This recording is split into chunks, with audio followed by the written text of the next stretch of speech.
Hello guys, स्वागत है आप सबका एक और वीडियो में जहां हम डिस्कस करने वाले हैं एक मेश क्या होता है और एक मेश के अलग-अलग कंपोनेंट्स क्या होते हैं। कल हमने डिस्कस कर लिया था कि फेसेस क्या होते हैं और उन्हें हम कैसे मैनिपुलेट कर सकते हैं।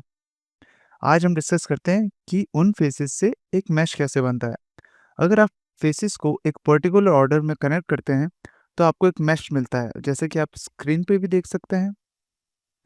ये एक मेश है जो कि मल्टीपल फेसेस को कनेक्ट करके बना है।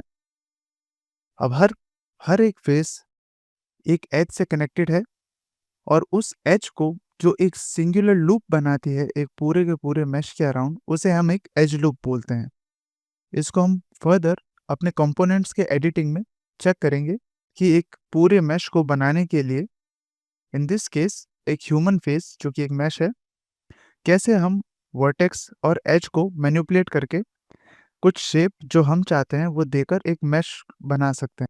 तो एक मेश ऑब्जेक्ट के कंपोनेंट्स को डिस्कस करने के लिए मैं यहाँ पर एक स्फीयर ले लेता हूँ।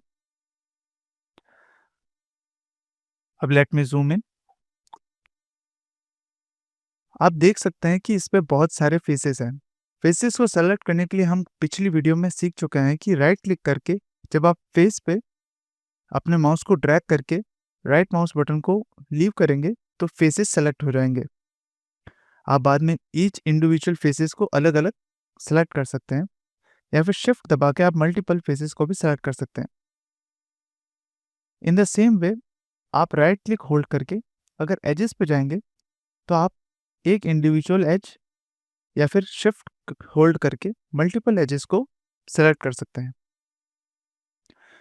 अगर आप एम्प्टी एरिया में ड्रैग करेंगे तो आपका सिलेक्शन डीसेलेक्ट हो जाएगा। वैसे अगर आप राइट माउस बटन को होल्ड करके वर्टेक्स पे जाते हैं तो आपके वर्टेक्सेस एक्टिवेट हो जाएंगे। आप कितने भी वर्टेक्स को एक साथ सेलेक्ट कर सकते हैं या फिर आप ड्रैग करके भी वर्टेक्स को सेलेक्ट कर सकते हैं। फेसेस और एज के केसेस में भी आप ड्रैग करके जितने भी एजेस या फेस हैं उन्हें एक साथ सेलेक्ट कर सकते हैं।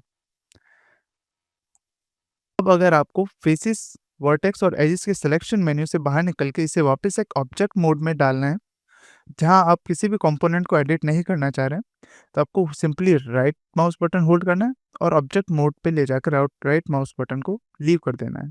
So let's discuss vertex now. Right mouse button को होल्ड करना है, वर्टेक्स पे ले जाके ड्रैग करके आपको राइट माउस बटन को लीव कर देना है। आप यहाँ पर बहुत सारे वर्टेक्स एक्टिवेट हो चुके हैं। आप अपने माउस से एक वर्टेक्स को सेलेक्ट कर सकते हैं और जैसे ही आप अपने कीबोर्ड पे डब्ल्यू प्रेस करेंगे तो आपका मूव टूल एक्टिवेट हो जाएगा और आप उस वर्टेक्स को मैनिपुलेट करके मूव कर सकते हैं एक गिज्मो के अराउंड।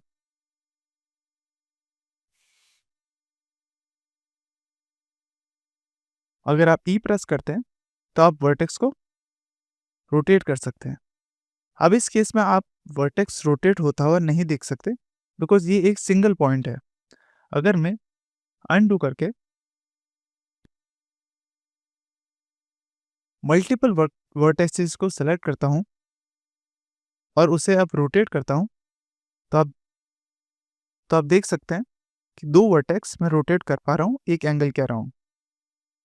वैसे ही एक वर्टेक्स को अगर मैं मूव करता हूँ और उसे स्केल करने की ट्राई करता हूँ, प्रेस आर, तो आप देख सकते हैं मैं एक सिंगल वर्टेक्स को स्केल नहीं कर सकता। स्केलिंग के लिए भी आपको एक से ज़्यादा वर्टेक्स सेलेक्ट करने पड़ेंगे।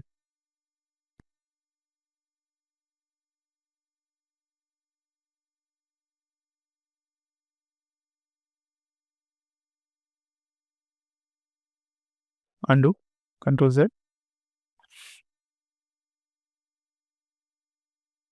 Object mode. अब डिस्कस कर लेते हैं एजेस। एजेस को सेलेक्ट करने के लिए राइट माउस बटन को होल्ड करना है और एज ऑप्शन पे ले जाके उसे लीव कर देना है। आप सिंगुलर एजेस सेलेक्ट कर सकते हैं या शिफ्ट प्रेस करके मल्टीपल एजेस को भी सेलेक्ट कर सकते हैं। Drag to deselect. अगर आप एक पूरे एज लूप को सेलेक्ट करना चाहते हैं तो आपको एक एज पे डबल क्लिक करना है। आप देख सकते हैं मेरे डबल क्लिक करने से एक पूरा एज लूप जो स्फीयर के अराउंड है वो सेलेक्ट हो गया है। इसे मैनिपुलेट कर लेते हैं, डब्ल्यू प्रेस करके इसे मैं मूव कर सकता हूँ। ई प्रेस करके इसे मैं रोटेट कर सकता हूँ, या आर प्रेस करके इसे मैं स्केल कर सकता हूँ।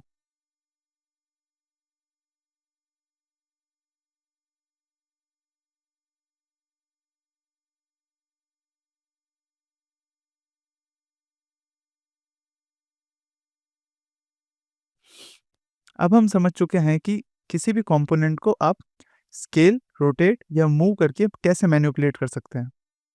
तो मिलता हूँ आपसे अगली वीडियो में, जहाँ हम डिस्कस करेंगे कि आप कंपोनेंट्स को फर्दर कैसे एडिट कर सकते हैं।